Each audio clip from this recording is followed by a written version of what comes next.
ॐ अज्ञानतिमिरान्धस्य ज्ञानाञ्जन्यशलाकया चक्षुरुन्मीलितं येन तस्मै श्रीगुरवे नमः।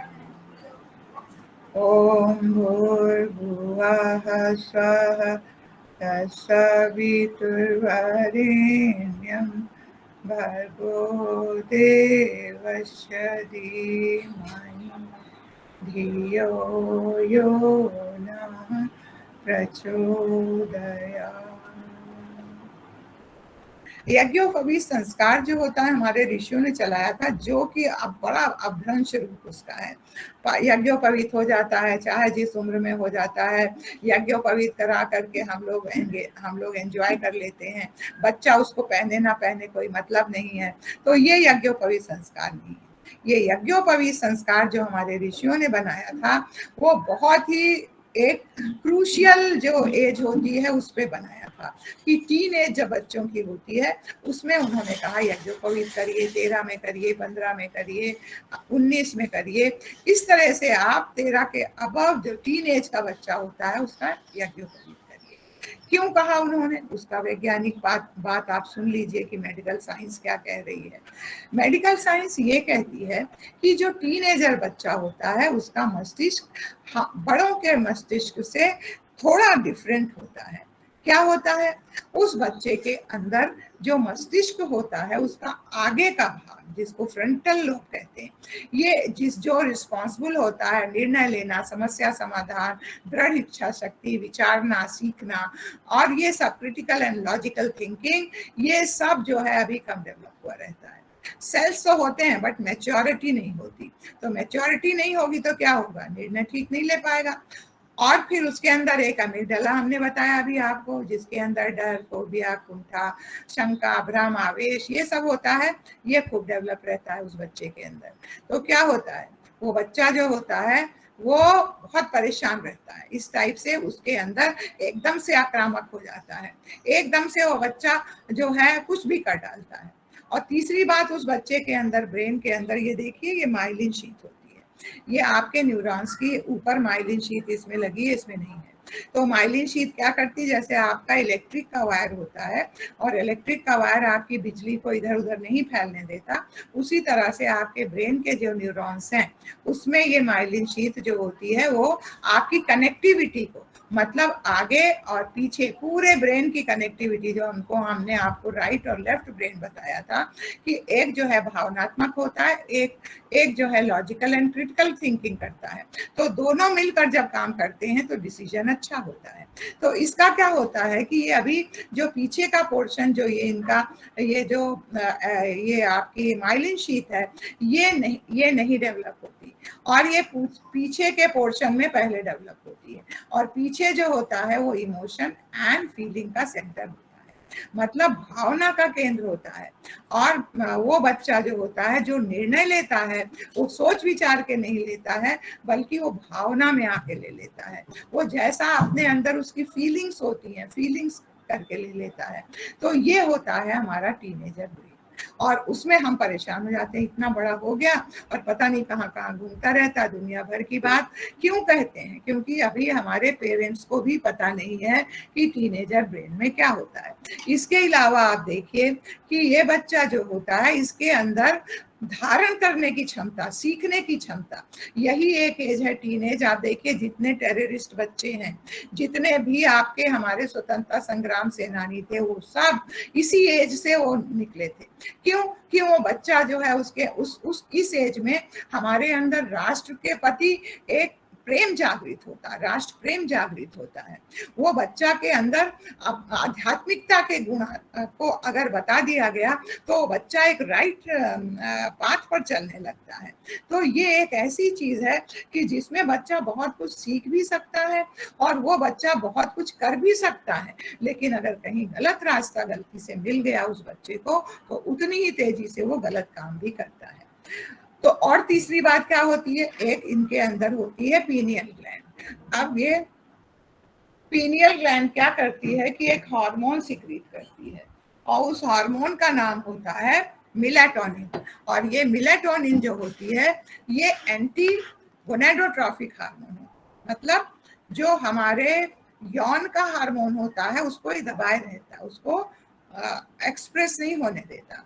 तो 9 साल का जब बच्चा होता है तो धीरे धीरे ये मिलेटोनिन की जो लेवल है वो कम हो जाता है। और ये जब कम होने लगता है तो ये देखिए मिलेटोनिन हार्मोन जब कम हुआ तो मस्तिष्क में एक हाइपोथैलेमस होता है, और उस हाइपोथैलेमस से क्या होता है, एक हार्मोन बनता है, निकलता है, जिसको गोनेडोट्रॉफिक रिलीज हार्मोन। मतलब किसको रिलीज करेगा ये, गोनेडोट्रॉफिन को। और गोनेडोट्रॉफिन क्या है, यौन हार्मोन। और ये हार्मोन को रिलीजिंग, उसको रिलीज करने के लिए किसको ऑर्डर करता है, ये हमारी मास्टर ग्लैंड को करता है, पिट्यूटरी ग्लैंड, एंटीरियर पिट्यूटरी को करता है। और फिर पिट्यूटरी क्या करती है, ये गोनेडोट्रॉफिक हार्मोन को रिलीज कर देती है, जो 2 तरीके के होते हैं, ल्यूटिनाइजिंग और फॉलिकुलर स्टिमुलेटिंग हार्मोन। तो ये क्या होता है, ये पूरे शरीर में करते हैं और जा करके हमारे ओवरी में और पुरुषों के टेस्टिस में ये तुरंत काम करने लगते हैं, और वहां से पुरुषों में टेस्टोस्टेरोन और महिलाओं में एस्ट्रोजन प्रोजेस्टेरोन रिलीज होता है, जिसके कारण ना केवल शारीरिक चेंजेस होते हैं बल्कि मानसिक और भावनात्मक चेंजेस भी आ जाते हैं उस बच्चे में।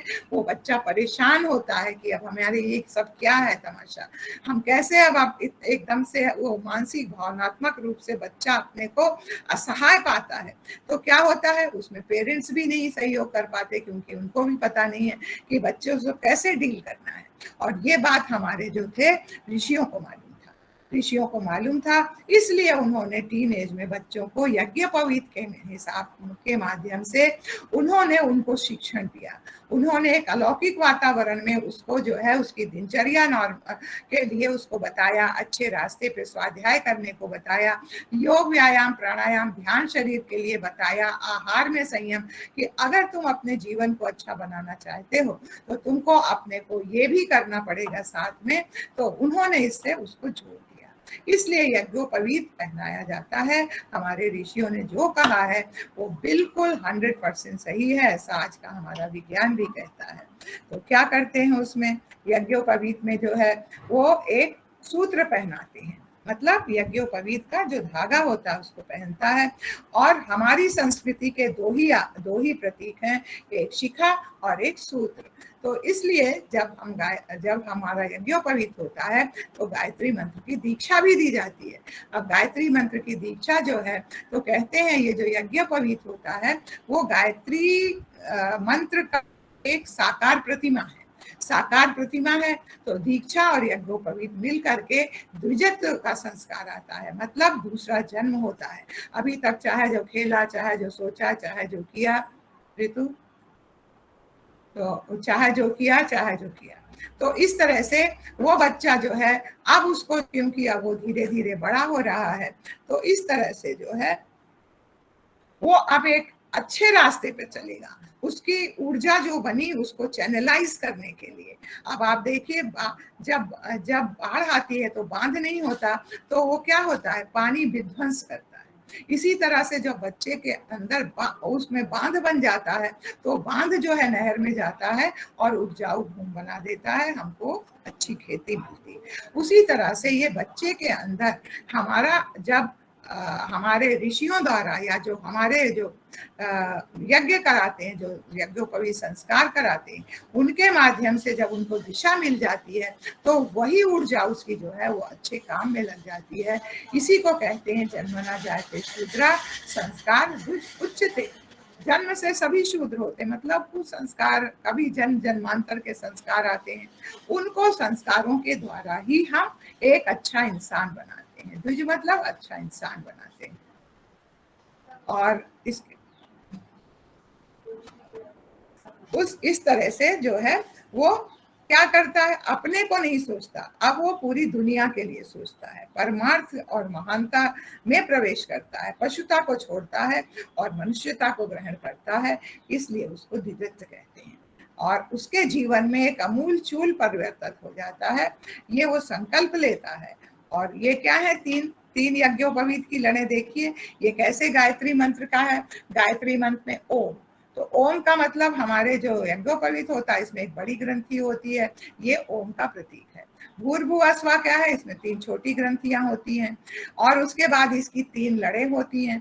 तो 3 लड़ें क्या होती हैं, ये हमारे गायत्री मंत्र के तत्सवितुर्वरेण्यम भर्गो देवस्य धीमहि धियो यो न प्रचोदयात्, ये इसके 3 चरण हैं और एक एक धागे में फिर 3-3 धागे होते हैं, तो मतलब 9 धागे हुए। अब ये 9 धागे क्या है, गायत्री मंत्र में जो 9 शब्द हैं उनकी शिक्षा जो है इनके माध्यम से दी जाती है। तत् मतलब उस ईश्वर की हम उपासना करते हैं, उस आस्तिकता का मतलब उस एक निराकार ईश्वर की उपासना करते हैं। सवितुर मतलब वो उत्पादक शक्ति उसके अंदर है, वो पैदा करने वाला है। तो इस तरह से वरेण्यम हम उनको वरण करते हैं, वो जो है उनके अंदर आदर्श और निष्ठा और सत्य निष्ठा आदि को हम वरण करते हैं। भर्गो मतलब पाप नाशक, देवश्य मतलब दैवी गुणों का विकास करता है, धीमहि मतलब अपनी बुद्धि में धारण करते हैं, और यो न प्रचोदयात् मतलब वो हमारी बुद्धि को सन्मार्ग पर प्रेरित। अब इसमें कोई नहीं भगवान का नाम आया, ना राम का, ना कृष्ण का, ना अल्लाह का, ना खुदा का, ना ईसा मसीह का, ना किसी का। तो इस तरह से ये सर्वव्यापी न्यायकारी सत्ता जो इस विश्व ब्रह्मांड में फैली हुई है उसका प्रतीक क्या है, गायत्री मंत्र। और गायत्री मंत्र का प्रतीक क्या है, वो ये यज्ञोपवीत है। तो इसलिए इस यज्ञोपवीत को धारण कराया जाता है, इसका शिक्षण दिया जाता है, व्यवहारिक स्वरूप क्या है ये बताया जाता है। तो ये सब करके उस बच्चे को एक मर्यादा में डाल देते हैं, एक उसको अच्छी चैनलाइज करते हैं उसके ऊर्जा को, ताकि वो बच्चा जो है वो अब एक बहुत ऊंचा काम कर सके, ना केवल वो डॉक्टर इंजीनियर बने बल्कि वो अपने जीवन में सफल होता हुआ चला जाए और एक अच्छा इंसान बने। अब इसके लिए क्या क्या करते हैं, जब यज्ञोपवीत होता है तो जब कभी भी टॉयलेट वगैरह जाते हैं तो कान पे चढ़ा लेते हैं, क्यों, क्योंकि ताकि वो गीला ना हो, गंदा ना हो। और ये हमेशा याद दिलाता है कि हम जो है हमारे पास ईश्वर है, ईश्वर की प्रेजेंस में कोई गलत काम नहीं होता। अब ये ईश्वर मेरे हार्ट में भी है, मेरे कंधे पे है, तो ईश्वर जब है अपने पास तो हम गलत काम क्यों करेंगे। या कभी जब धागा टूट जाए या मेंसेस हो महिलाओं को तो इसको बदल देते हैं, या कोई डेथ हुआ तो बदल देते हैं। ये अगर किसी तरह कपड़े के बाहर चला गया तो एक माला जप करके फिर से पहन लेते हैं, इसमें कोई चीज बांधते नहीं है, ये इसकी मर्यादा है। अब उस समय जब यज्ञोपवीत होता है तो उसको एक कोपीन मतलब एक अंडरवियर टाइप की चीज होती है जिसको पहनाया जाता है। उसका क्या मतलब है, कल बताया गया था आपको कि जैसे फौजी और जैसे पुलिस के लोग हमेशा जागरूक रहते हैं, आलस नहीं करते हैं, तत्पर रहते हैं, सतर्क रहते हैं, कर्तव्य पालन करते हैं, वैसी सतर्कता आप में आए इस भाव से उस बच्चे को कोपीन धारण कराते हैं। अब इसके बारे में फिर स्टोरी सुनाते हैं कि देखिए भीष्म पितामह ने अपने ब्रह्मचर्य का पालन किया तो कैसे वो कितने ताकतवर हो गए, स्वामी दयानंद जी ने किया, जिससे भी हनुमान जी ने किया। तो ये सारी कहानियां जब बच्चे को सुनाई जाती हैं तो ब्रह्मचर्य का असर और का मतलब समझता है और उसका लाभ समझता है और वो बच्चा ब्रह्मचर्य का पालन करता है। उस तरह से उसको जो है एक मेखला मतलब ये मेखला जो बांध ये मेखला हुआ और कोपीन क्या है, वो ब्रह्मचर्य का पालन हुआ। तो इस तरह से इन दोनों चीज को उसको पहनाया जाता है और वो बच्चा निरंतर इन बातों को पालन करता है, क्योंकि उसका ब्रेन ही ऐसा होता है पालन करने के लिए। अगर उसको माहौल दे दिया गया तो जरूर करता है। एक छोटा सा उसको धर्मदंड दिया जाता है, किसके लिए, कि अगर कभी भी नेगेटिविटी हमारे अंदर आई तो अनित अगर कहीं भी हो रही हो तो हम उसको कभी भी सहन नहीं करेंगे, हम उसके अगेंस्ट चलेंगे। तो इस तरह से उसके अंदर शौर्य साहस और उसका मनोबल बढ़े, इस भाव से जो है वो उसको धर्मदंड दिया जाता था। और कभी कभी ये लाठी भी दे देते हैं। लाठी का मतलब लाठी में बांस के बीच बीच में ज्वाइंट होते हैं, मतलब सब मिल करके लाठी। तो केवल शौर्य साहस ही ना आए, सब संगठित हों, अच्छे लोग मिल करके चलें, और नहीं तो बुरे लोग कहीं मिल गए तो उस बच्चे को भी ले जाते हैं। माता पिता ने मान लीजिए अवॉइड किया और क्रोध किया, बात में उसकी बातें नहीं समझी, मित्रवत व्यवहार नहीं किया, तो बच्चा वो दोस्तों में जाता है और दोस्तों में क्या होता है वैसे ही वो भी होते हैं। तो कहीं नशे का कराता है, कहीं गलत उसको टीवी दिखाता है, कहीं उसको गलत किताबें पढ़ाता है, तो बच्चा जो है गलत रास्ते चला जाता है। तो इसलिए उस बच्चे को जो है दंड धारण कराया जाता है कि कहीं से भी अगर तुमको गलत बात आए तो उसको जो है दूर करने का प्रयास प्रयास करना। यज्ञोपवीत का पूजन होता है क्योंकि ये प्रतिमा है गायत्री मंत्र की। तो इस यज्ञोपवीत में 5 देवताओं का आवाहन किया जाता है। ब्रह्मा जी सृजनशीलता को निर्माण करने वाले, विष्णु जी पालन करने वाले, और महेश शंकर जी अमृत को देने वाले, मतलब नियंत्रण करने वाले, करने वाले हमारे शंकर जी। यज्ञ जो सत्कर्म और परमार्थ बताता है। सूर्य जो तेजस्वी पराक्रमी और सबको लेके साथ में चलता है। ऐसे 5 देवताओं का आवाहन करके ये गुण उसमें धारण करने के लिए उस बच्चे को समझाया जाता है और उसके बाद यज्ञोपवीत धारण किया जाता है। ये केवल सूत्र नहीं है बल्कि गायत्री की प्रतिमा है। ये यज्ञ और सद्गुरु के अनुशासन को, उनके आदर्शों को पालन करने का प्रतीक होता है। तो इस तरह से गुरु जो है यज्ञोपवीत धारण कराता है। उसके बाद सूर्य का दर्शन कराया जाता है। क्यों? क्योंकि जैसे सूर्य तेजस्वी गतिशील है, लोक कल्याण के लिए अपना जीवन समर्पित करता है, इसी की वजह से हमारे पेड़ पौधे जानवर जिंदा हैं और उसी की वजह से हम लोग जिंदा हैं, क्योंकि हम लोग अनाज खाते हैं, फल खाते हैं, वो सब सूर्य की वजह से है। सूर्य सभी ग्रहों को लेके चलता है और हमारे बच्चे के अंदर भी वही आए, वो सबको लेकर के चले, एकाकी ना चले, संकीर्ण स्वार्थपरता ना हो, शांत चित्त और धीरे धीरे चलता रहता है, निरंतर चलता है। ये गुण उसके बच्चे के अंदर आए और जगत की आत्मा है हमारा इसलिए 3 अंजलि जो है वो शरीर और मन और अंतःकरण में आदर्शों को के लिए वो तत्पर रहे, उसको भगवान उसको शक्ति दें, इसलिए 3 अंजलि जल चढ़ाया जाता है और 3 चीजों का पूजन किया जाता है। गायत्री, सरस्वती और सावित्री, मतलब श्रद्धा, प्रज्ञा और निष्ठा। सूक्ष्म शरीर, कारण शरीर और स्थूल शरीर, ये हमने आपको बताया था। हमारे ऊपर कई ऋषियों का ऋण रहता है, देव ऋण, ऋषि ऋण, पितृ। इससे भी वो बच्चा जो है अगर इनका पालन करता है तो ये सब बताया जाता है कि आप अपने कर्म से, ज्ञान से, भक्ति से ये शक्ति आपको आए, इसलिए त्रिपुरा पूजन किया जाता है। और फिर गायत्री मंत्र से गुरु दीक्षा देके, जो आपने कल सुना दीक्षा की दीक्षा के द्वारा हम गुरु के तप से, गुरु के ज्ञान से, गुरु के जो उनका अंश है उससे कनेक्ट हो जाते हैं और उससे जो है उनकी शक्ति हमको मिल जाती है। वेदों का पूजन करते हैं कि केवल शिक्षा ही नहीं, विद्या भी लीजिए। विद्या जो है हमारे जीवन को अच्छा बनाती है, हमारे अंतःकरण को पवित्र करती है और शिक्षा हमारे लौकिक ज्ञान को बढ़ाती है, दोनों जरूरी है। और वेद का पूजन करते हैं कि आप केवल शिक्षित ही ना रहिए बल्कि एक महामानव भी बनिए, इस भावना से वो उसका पूजन करते हैं। उसके बाद अग्नि स्थापना करके, क्योंकि इसको यज्ञोपवीत को व्रत बंध भी कहते हैं, तो व्रत बंध कहते हैं इसलिए वो बच्चा जो है व्रतशील तेजस्वी जीवन जीना का आरंभ करता है। इसलिए 5 देवताओं की उपस्थिति में 5 देवताओं को आहुति डाली जाती है कि उनकी शक्ति इस व्रतशीलता को उसको आगे बढ़ाए, निरंतर शक्ति दे। कौन से 5 व्रतपति देवता हैं? अग्नि है, वायु है, सूर्य है, चंद्र है और इंद्र है। इनको आहुतियां डालते हैं और वैश्वानर जो अग्नि है उनको नमस्कार करके और फिर उस बच्चे का ये यज्ञोपवीत संस्कार पूरा हो जाता है। तो इस तरह से आज हमने आपको बताया, स्क्रीन शेयर हटा दीजिए, कि ये यज्ञोपवीत क्यों किया जाता है, इसका वैज्ञानिक प्रतिपादन क्या है, गर्भ पूर्व तैयारी क्यों करनी चाहिए, इसका वैज्ञानिक प्रतिपादन क्या है। ये सारी जो बातें अगर आप बच्चों को, उनके पेरेंट्स को स्कूल में, कॉलेजेस में ये सब बताएंगे तो ये बहुत बड़ा लाभ देगा। गुरुदेव कहते हैं कि आज के वैज्ञानिक युग में अगर तर्क प्रमाण पर नहीं बताया जाएगा तो इसका असर नहीं होगा।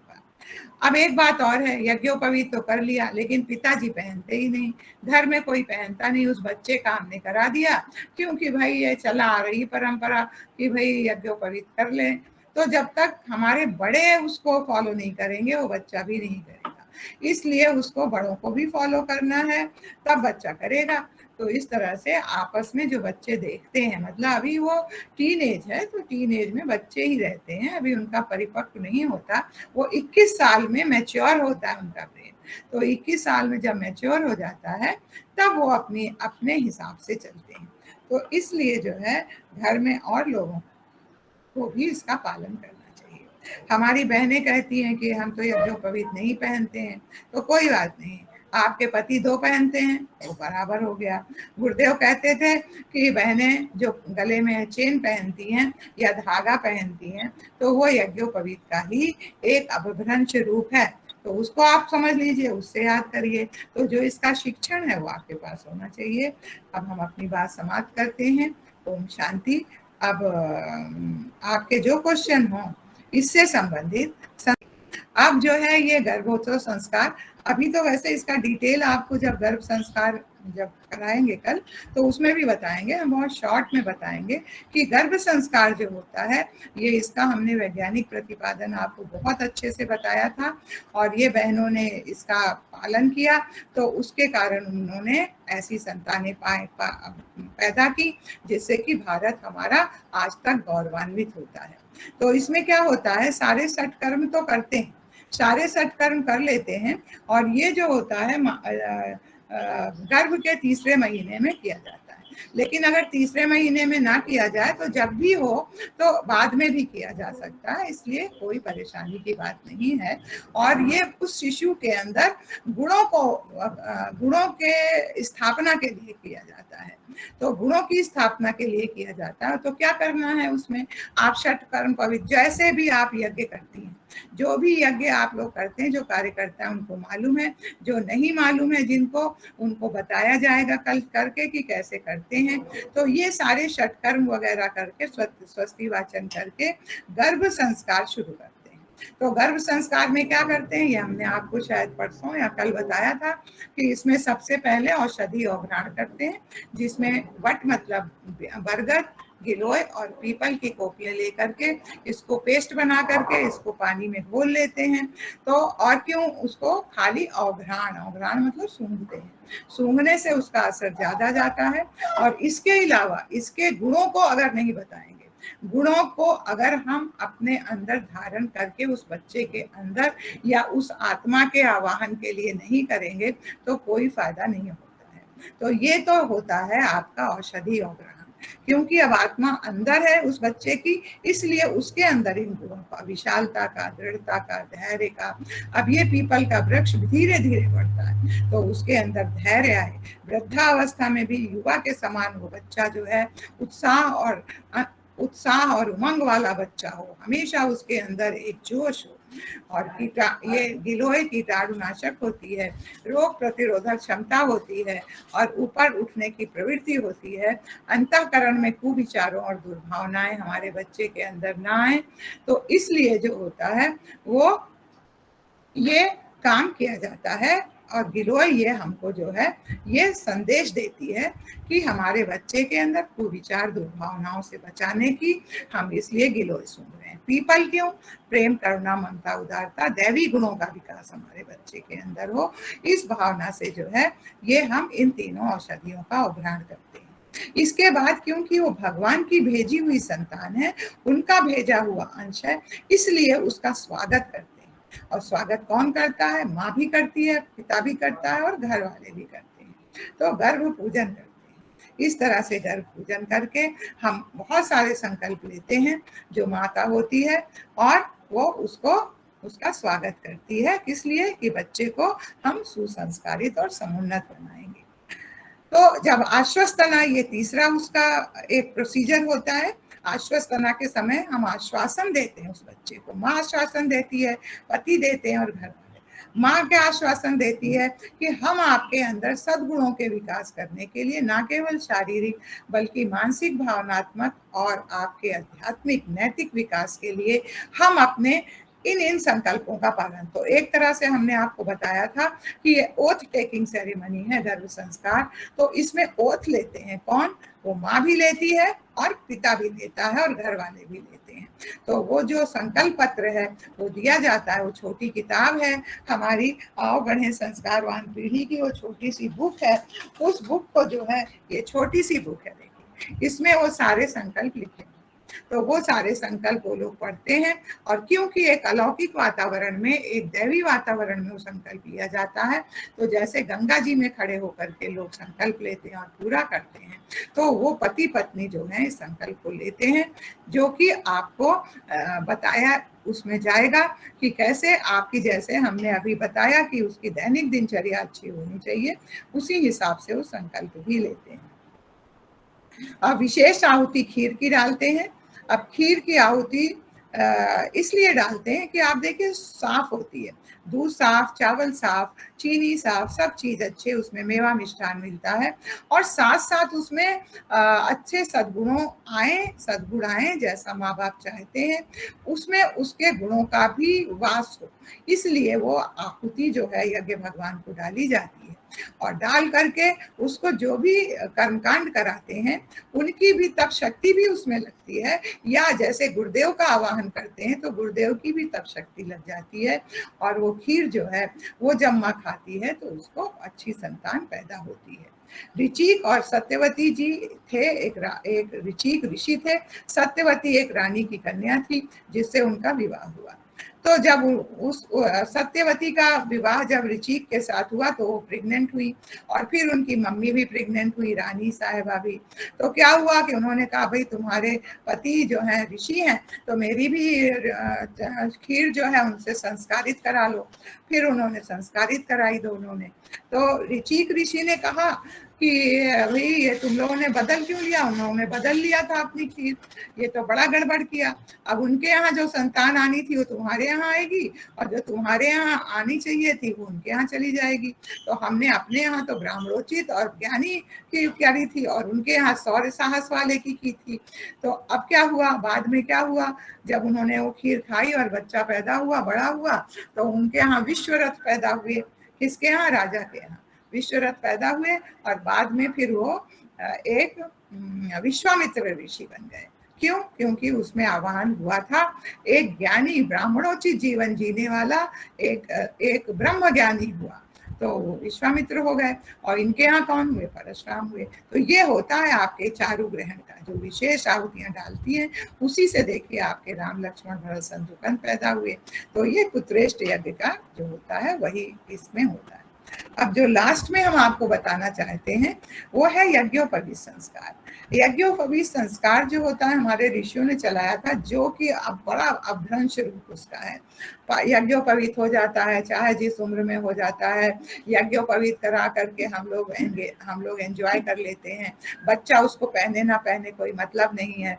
तो ये यज्ञोपवीत संस्कार नहीं है। ये यज्ञोपवीत संस्कार जो हमारे ऋषियों ने बनाया था वो बहुत ही एक क्रूशियल जो एज होती है उस पे बनाया था कि टीन एज जब बच्चों की होती है उसमें उन्होंने कहा यज्ञोपवीत करिए, 13 में करिए, 15 में करिए, 19 में करिए। इस तरह से आप 13 के अबव जो टीन एज का बच्चा होता है उसका यज्ञोपवीत करिए।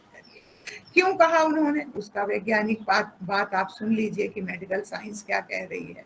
मेडिकल साइंस ये कहती है कि जो टीनेजर बच्चा होता है उसका मस्तिष्क बड़ों के मस्तिष्क से थोड़ा डिफरेंट होता है। क्या होता है? उस बच्चे के अंदर जो मस्तिष्क होता है उसका आगे का भाग जिसको फ्रंटल लोब कहते हैं, ये जो रिस्पॉन्सिबल होता है निर्णय लेना, समस्या समाधान, दृढ़ इच्छा शक्ति, विचारना, सीखना और ये सब क्रिटिकल एंड लॉजिकल थिंकिंग, ये सब जो है अभी कम डेवलप हुआ रहता है। सेल्स तो होते हैं बट मैच्योरिटी नहीं होती। तो मैच्योरिटी नहीं होगी तो क्या होगा? निर्णय ठीक नहीं ले पाएगा। और फिर उसके अंदर एक अमिगडाला हमने बताया अभी आपको, जिसके अंदर डर, फोबिया, कुंठा, शंका, भ्रम, आवेश ये सब होता है, ये खूब डेवलप रहता है उस बच्चे के अंदर। तो क्या होता है?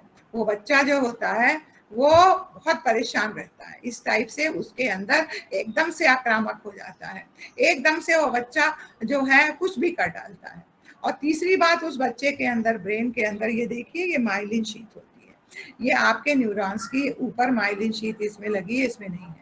तो माइलिन शीट क्या करती है? जैसे आपका इलेक्ट्रिक का वायर होता है और इलेक्ट्रिक का वायर आपकी बिजली को इधर उधर नहीं फैलने देता, उसी तरह से आपके ब्रेन के जो न्यूरॉन्स हैं उसमें ये माइलिन शीट जो होती है वो आपकी कनेक्टिविटी को, मतलब आगे और पीछे पूरे ब्रेन की कनेक्टिविटी, जो हमने आपको राइट और लेफ्ट ब्रेन बताया था कि एक जो है भावनात्मक होता है, एक जो है लॉजिकल एंड क्रिटिकल थिंकिंग करता है। तो दोनों मिलकर जब काम करते हैं तो डिसीजन अच्छा होता है। तो इसका क्या होता है कि ये अभी जो पीछे का पोर्शन जो ये इनका ये आपकी माइलिन शीथ है, ये नहीं डेवलप होती, और ये पीछे के पोर्शन में पहले डेवलप होती है। और पीछे जो होता है वो इमोशन एंड फीलिंग का सेंटर होता है, मतलब भावना का केंद्र होता है। और वो बच्चा जो होता है, जो निर्णय लेता है, वो सोच विचार के नहीं लेता है, बल्कि वो भावना में आके ले लेता है। वो जैसा अपने अंदर उसकी फीलिंग्स होती हैं, फीलिंग्स करके ले लेता है। तो ये होता है हमारा टीनेजर ब्रेन, और उसमें हम परेशान हो जाते हैं, इतना बड़ा हो गया और पता नहीं कहाँ कहाँ घूमता रहता, दुनिया भर की बात। क्यों कहते हैं? क्योंकि अभी हमारे पेरेंट्स को भी पता नहीं है कि टीनेजर ब्रेन में क्या होता है। इसके अलावा आप देखिए कि ये बच्चा जो होता है, इसके अंदर धारण करने की क्षमता, सीखने की क्षमता, यही एक एज है टीनेज। आप देखिए जितने टेररिस्ट बच्चे हैं, जितने भी आपके हमारे स्वतंत्रता संग्राम सेनानी थे, वो सब इसी एज से वो निकले थे। क्यों? कि वो बच्चा जो है उसके उस इस एज में हमारे अंदर राष्ट्र के प्रति एक प्रेम जागृत होता है, राष्ट्र प्रेम जागृत होता है। वो बच्चा के अंदर आध्यात्मिकता के गुण को अगर बता दिया गया तो बच्चा एक राइट पाथ पर चलने लगता है।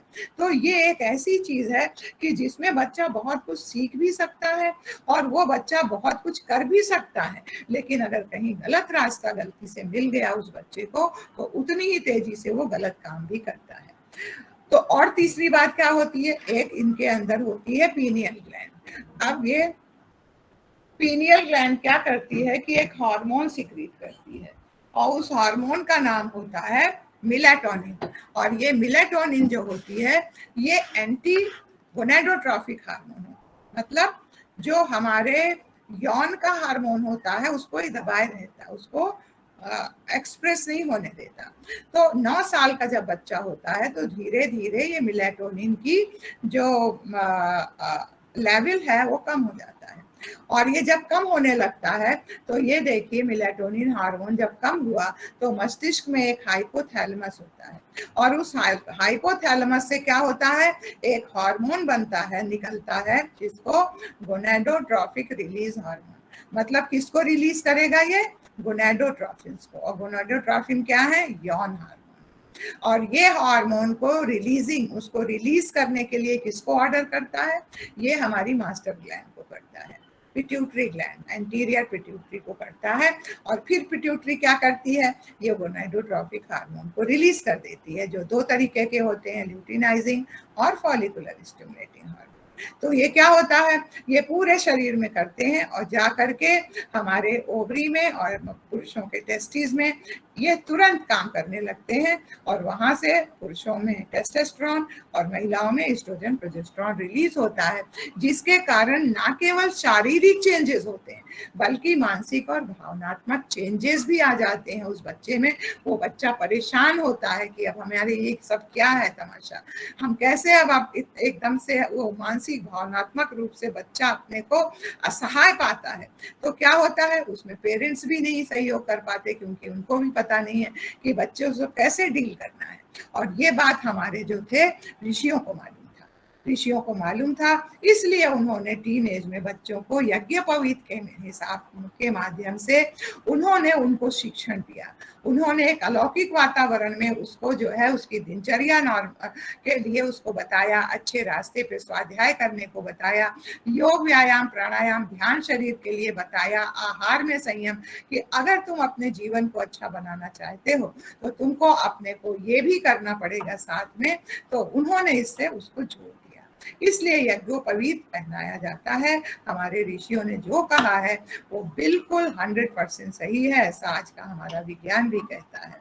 तो क्या करते हैं उसमें, यज्ञोपवीत में जो है वो एक सूत्र पहनाते हैं, मतलब यज्ञोपवीत का जो धागा होता है उसको पहनता है।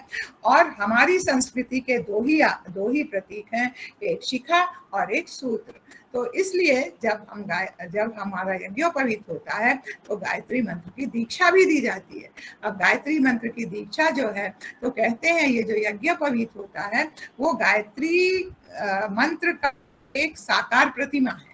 साकार प्रतिमा है तो दीक्षा और यज्ञोपवीत मिल करके द्विजत्व का संस्कार आता है, मतलब दूसरा जन्म होता है। अभी तक चाहे जो खेला, चाहे जो सोचा, चाहे जो किया, ऋतु, तो चाहे जो किया, चाहे जो किया, तो इस तरह से वो बच्चा जो है अब उसको, क्योंकि अब वो धीरे धीरे बड़ा हो रहा है, तो इस तरह से जो है वो अब एक अच्छे रास्ते पे चलेगा। उसकी ऊर्जा जो बनी उसको चैनलाइज करने के लिए, अब आप देखिए जब जब बाढ़ आती है तो बांध नहीं होता, तो वो क्या होता है, पानी विध्वंस करता है। इसी तरह से जब बच्चे के अंदर उसमें बांध बन जाता है, तो बांध जो है नहर में जाता है और उपजाऊ भूमि बना देता है, हमको अच्छी खेती मिलती है। उसी तरह से ये बच्चे के अंदर हमारा जब हमारे ऋषियों द्वारा या जो हमारे जो यज्ञ कराते हैं, जो यज्ञोपवीत संस्कार कराते हैं, उनके माध्यम से जब उनको दिशा मिल जाती है तो वही ऊर्जा उसकी जो है वो अच्छे काम में लग जाती है। इसी को कहते हैं जन्मना जायते शूद्रा संस्कार उच्चते। जन्म से सभी शूद्र होते, मतलब कुछ संस्कार कभी जन्म जन्मांतर के संस्कार आते हैं, उनको संस्कारों के द्वारा ही हम एक अच्छा इंसान बनाते हैं। द्विज मतलब अच्छा इंसान बनाते हैं। और इस तरह से जो है वो क्या करता है, अपने को नहीं सोचता, अब वो पूरी दुनिया के लिए सोचता है, परमार्थ और महानता में प्रवेश करता है, पशुता को छोड़ता है और मनुष्यता को ग्रहण करता है, इसलिए उसको द्विजत्व कहते हैं। और उसके जीवन में एक अमूल चूल परिवर्तन हो जाता है, ये वो संकल्प लेता है। और ये क्या है, तीन यज्ञोपवीत की लड़े देखिए, ये कैसे गायत्री मंत्र का है। गायत्री मंत्र में ओम, तो ओम का मतलब हमारे जो यज्ञोपवीत होता है इसमें एक बड़ी ग्रंथि होती है, ये ओम का प्रतीक है। भूर्भुवः स्वः क्या है, इसमें 3 छोटी ग्रंथियां होती हैं, और उसके बाद इसकी 3 लड़े होती हैं। तो 3 लड़े क्या होती हैं, ये हमारे गायत्री मंत्र के तत्सवितुर्वरेण्यम भर्गो देवस्य धीमहि धियो यो न प्रचोदयात्, ये इसके 3 चरण हैं। और एक एक धागे में फिर 3 धागे होते हैं, तो मतलब 9 धागे हुए। अब ये 9 धागे क्या है, गायत्री मंत्र में जो 9 शब्द हैं उनकी शिक्षा जो है इनके माध्यम से दी जाती है। तत् मतलब उस ईश्वर की हम उपासना करते हैं, उस आस्तिकता का मतलब उस एक निराकार ईश्वर की उपासना करते हैं। सवितुर मतलब वो उत्पादक शक्ति उसके अंदर है, वो पैदा करने वाला है। तो इस तरह से वरेण्यम हम उनको वरण करते हैं, वो जो है उनके अंदर आदर्श और निष्ठा और सत्य निष्ठा आदि को हम वरण करते हैं। भर्गो मतलब पाप नाशक, देवश्य मतलब दैवी गुणों का विकास करता है, धीमहि मतलब अपनी बुद्धि में धारण करते हैं, और यो न प्रचोदयात् मतलब वो हमारी बुद्धि को सन्मार्ग पर प्रेरित। अब इसमें कोई नहीं भगवान का नाम आया, ना राम का, ना कृष्ण का, ना अल्लाह का, ना खुदा का, ना ईसा मसीह का, ना किसी का। तो इस तरह से ये सर्वव्यापी न्यायकारी सत्ता जो इस विश्व ब्रह्मांड में फैली हुई है, उसका प्रतीक क्या है, गायत्री मंत्र। और गायत्री मंत्र का प्रतीक क्या है, वो ये यज्ञोपवीत है। तो इसलिए इस यज्ञोपवीत को धारण कराया जाता है, इसका शिक्षण दिया जाता है, व्यवहारिक स्वरूप क्या है ये बताया जाता है। तो ये सब करके उस बच्चे को एक मर्यादा में डाल देते हैं, एक उसको अच्छी चैनलाइज करते हैं उसके ऊर्जा को, ताकि वो बच्चा जो है वो अब एक बहुत ऊंचा काम कर सके, ना केवल वो डॉक्टर इंजीनियर बने, बल्कि वो अपने जीवन में सफल होता हुआ चला जाए और एक अच्छा इंसान बने। अब इसके लिए क्या क्या करते हैं, जब यज्ञोपवीत होता है तो जब कभी भी टॉयलेट वगैरह जाते हैं तो कान पे चढ़ा लेते हैं, क्यों, क्योंकि ताकि वो गीला ना हो, गंदा ना हो। और ये हमेशा याद दिलाता है कि हम जो है हमारे पास ईश्वर है, ईश्वर की प्रेजेंस में कोई गलत काम नहीं होता। अब ये ईश्वर मेरे हार्ट में भी है, मेरे कंधे पे है, तो ईश्वर जब है अपने पास तो हम गलत काम क्यों करेंगे। या कभी जब धागा टूट जाए या मेंसेस हो महिलाओं को तो इसको बदल देते हैं, या कोई डेथ हुआ तो बदल देते हैं। ये अगर किसी तरह कपड़े के बाहर चला गया तो एक माला जप करके फिर से पहन लेते हैं, इसमें कोई चीज बांधते नहीं है, ये इसकी मर्यादा है। अब उस समय जब यज्ञोपवीत होता है तो उसको एक कोपीन मतलब एक अंडरवियर टाइप की चीज होती है जिसको पहनाया जाता है। उसका क्या मतलब है? कल बताया गया था आपको कि जैसे फौजी और जैसे पुलिस के लोग हमेशा जागरूक रहते हैं, आलस नहीं करते हैं, तत्पर रहते हैं, सतर्क रहते हैं, कर्तव्य पालन करते हैं, वैसी सतर्कता आप में आए, इस भाव से उस बच्चे को कोपीन धारण कराते हैं। अब इसके बारे में फिर स्टोरी सुनाते हैं कि देखिए भीष्म पितामह ने अपने ब्रह्मचर्य का पालन किया तो कैसे वो कितने ताकतवर हो गए, स्वामी दयानंद जी ने किया, जिससे भी हनुमान जी ने किया। तो ये सारी कहानियां जब बच्चे को सुनाई जाती हैं तो ब्रह्मचर्य का असर और का मतलब समझता है और उसका लाभ समझता है और वो बच्चा ब्रह्मचर्य का पालन करता है। उस तरह से उसको जो है एक मेखला, मतलब ये मेखला जो बांध, ये मेखला हुआ, और कोपीन क्या है? वो ब्रह्मचर्य का पालन हुआ। तो इस तरह से इन दोनों चीज को उसको पहनाया जाता है और वो बच्चा निरंतर इन बातों को पालन करता है, क्योंकि उसका ब्रेन ही ऐसा होता है पालन करने के लिए। अगर उसको माहौल दे दिया गया तो जरूर करता है। एक छोटा सा उसको धर्मदंड दिया जाता है, किसके लिए? कि अगर कभी भी नेगेटिविटी हमारे अंदर आई, तो अनित अगर कहीं भी हो रही हो, तो हम उसको कभी भी सहन नहीं करेंगे, हम उसके अगेंस्ट चलेंगे। तो इस तरह से उसके अंदर शौर्य, साहस और उसका मनोबल बढ़े, इस भाव से जो है वो उसको धर्मदंड दिया जाता था। और कभी कभी ये लाठी भी दे देते हैं। लाठी का मतलब, लाठी में बांस के बीच बीच में ज्वाइंट होते हैं, मतलब सब मिल करके लाठी। तो केवल शौर्य साहस ही ना आए, सब संगठित हों, अच्छे लोग मिल करके चलें, और नहीं तो बुरे लोग कहीं मिल गए तो उस बच्चे को भी ले जाते हैं। माता पिता ने मान लीजिए अवॉइड किया और क्रोध किया, बात में उसकी बातें नहीं समझी, मित्रवत व्यवहार नहीं किया, तो बच्चा वो दोस्तों में जाता है, और दोस्तों में क्या होता है वैसे ही वो भी होते हैं। तो कहीं नशे का कराता है, कहीं गलत उसको टीवी दिखाता है, कहीं उसको गलत किताबें पढ़ाता है, तो बच्चा जो है गलत रास्ते चला जाता है। तो इसलिए उस बच्चे को जो है दंड धारण कराया जाता है कि कहीं से भी अगर तुमको गलत बात आए तो उसको जो है दूर करने का प्रयास करना। यज्ञोपवीत का पूजन होता है क्योंकि ये प्रतिमा है गायत्री मंत्र की। तो इस यज्ञोपवीत में 5 देवताओं का आवाहन किया जाता है। ब्रह्मा जी सृजनशीलता को निर्माण करने वाले, विष्णु जी पालन करने वाले, और महेश शंकर जी अमृत को देने वाले, मतलब नियंत्रण करने वाले,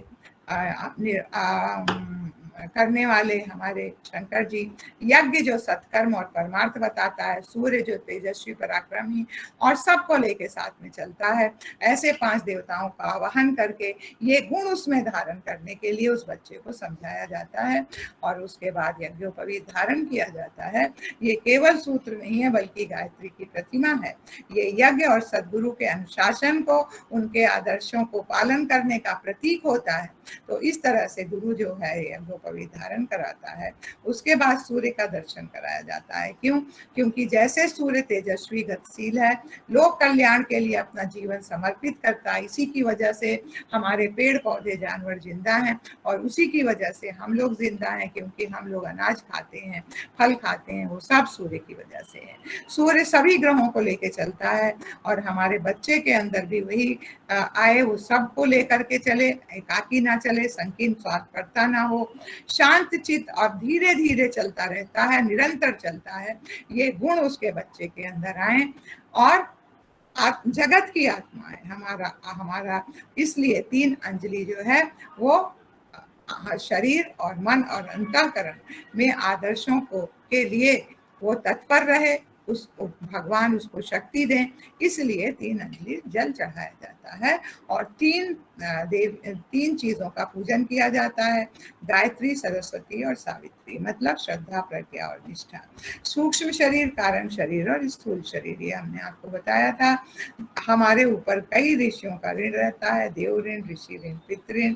इससे भी वो बच्चा जो है अगर इनका पालन करता है तो ये सब बताया जाता है कि आप अपने कर्म से, ज्ञान से, भक्ति से ये शक्ति आपको आए, इसलिए त्रिपुरा पूजन किया जाता है।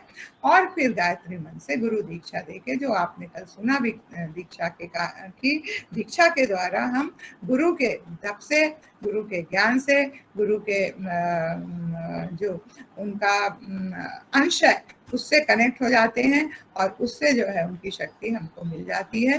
वेदों का पूजन करते हैं कि केवल शिक्षा ही नहीं, विद्या भी लीजिए।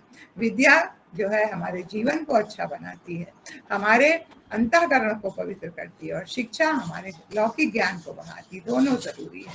और वेद का पूजन करते हैं कि आप केवल शिक्षित ही ना रहिए बल्कि एक महामानव भी बनिए, इस भावना से वो उसका पूजन करते हैं। उसके बाद अग्नि स्थापना करके, क्योंकि इसको यज्ञोपवीत को व्रत बंध भी कहते हैं, तो व्रत बंध कहते हैं इसलिए वो बच्चा जो है व्रतशील तेजस्वी जीवन जीना का आरंभ करता है। इसलिए 5 देवताओं की उपस्थिति में 5 देवताओं को आहुति डाली जाती है कि उनकी शक्ति इस व्रतशीलता को उसको आगे बढ़ाए, निरंतर शक्ति दे। कौन से 5 व्रतपति देवता हैं? अग्नि है, वायु है, सूर्य है, चंद्र है और इंद्र है। इनको आहुतियां डालते हैं और वैश्वानर जो अग्नि है उनको नमस्कार करके और फिर उस बच्चे का ये यज्ञोपवीत संस्कार पूरा हो जाता है। तो इस तरह से आज हमने आपको बताया, स्क्रीन शेयर हटा दीजिए, कि ये यज्ञोपवीत क्यों किया जाता है, इसका वैज्ञानिक प्रतिपादन क्या है, गर्भपूर्व तैयारी क्यों करनी चाहिए, इसका वैज्ञानिक प्रतिपादन क्या है। ये सारी जो बातें अगर आप बच्चों को, उनके उनके पेरेंट्स को स्कूल में, कॉलेजेस में ये सब बताएंगे तो ये बहुत बड़ा लाभ देगा। गुरुदेव कहते हैं कि आज के वैज्ञानिक युग में अगर तर्क तक प्रमाण पर नहीं बताया जाएगा तो इसका असर नहीं होगा।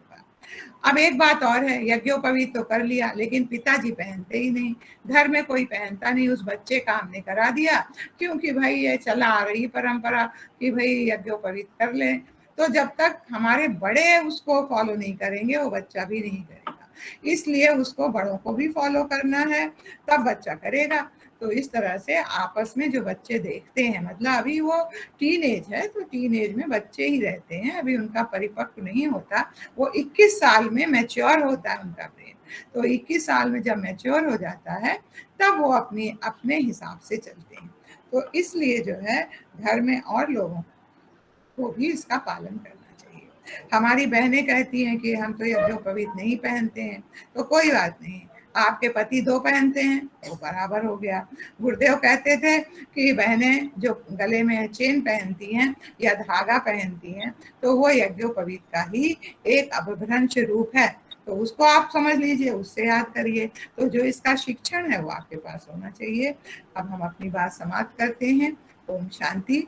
अब आपके जो क्वेश्चन हो इससे संबंधित